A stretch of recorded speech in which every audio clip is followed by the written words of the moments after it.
It was on New Year's. I think my first contact was on New Year's, a year before I actually came back. When you guys was in the other office. Yeah, I mean, I was with my ex-partner. Was looking to kind of distance ourselves for a bit, and obviously I was living under her roof. She suggested, she said there's a homeless place up the road if you want to get a room. Blah, blah, blah. I looked it up, and I found you guys online, and I came and see Derek, Mr. And what Derek. was that first meeting like? Nerve-wracking, purely because I didn't really want to be in the situation I was in, having to move out of the family environment that I had going on, and then having to start again. The whole mental state of having to start again and being alone and all that kind of stuff. It was nerve-wracking, and but it's just something that had to be done. To be fair, so.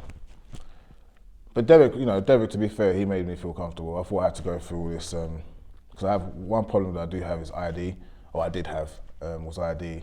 But Derek helped me in obtaining his ID, gave me different ways I can get ID and get people to verify who I am, blah, blah, and all that kind of stuff. So yeah, he made me feel quite comfortable, to be fair to him. Yeah, me and my partner, we worked it out, so I went back, and I think I was there for another year with her, until it kind of just got a bit too much, and then I came straight back a year after, and to be fair, luckily you guys had a spare room, so I was able to get housed pretty much straight away, and get myself settled and get my mind together and all that kind of stuff. So yeah, it's pretty straightforward. Once I got my little bits and bobs into the room and made it more homely, yeah, I kind of flew by it. It was not a bad experience. Now that I'm looking back at it, it wasn't that bad. It was quite fun sometimes. But yeah, it was okay. It was okay. What did a roof over your head mean to you? Oh, an awful lot, because at the end of the day, all you got to do is go outside and see so many people being homeless, and it kind of just makes you think, God, that could have easily been me, if Kingston Churches didn't have a roof available at that time. I mean, I don't think my ex-partner would have left me homeless, but worst case scenario, if she did, then I would have been out there in the street, wandering the street, finding it hard to sleep, sleeping pattern completely out the window, eating out the window, I mean, I remember a time, I think it was 2 years ago, when that big weather thing happened, the Beast from the East. Yeah, Beast from the East, and I remember one evening, because I was sleeping all day, and I woke up and I went out for a walk, and I think that evening it was literally snowing, and I just went out for a walk, and I remember walking past opposite the room that I was living in. I think there's a church there or some sort of school there, and a lot of the times I used to see homeless people sleeping underneath outside the door, and I remember walking past a guy there, and he had the sleeping bag there and everything. And I was like, wow, it's freezing. I said, I can't even barely handle it, and I was fully jacket, everything on, and he was there, and it just kind of made me think, wow. It makes you appreciate it. It makes you appreciate these kind of places. It really does. It really does, because it could have gone completely left for me, But yeah, no, it meant an awful lot. I appreciate every moment of it, believe me. Yeah. Obviously, Mumsy is here. She's been a great help from the moment I met her.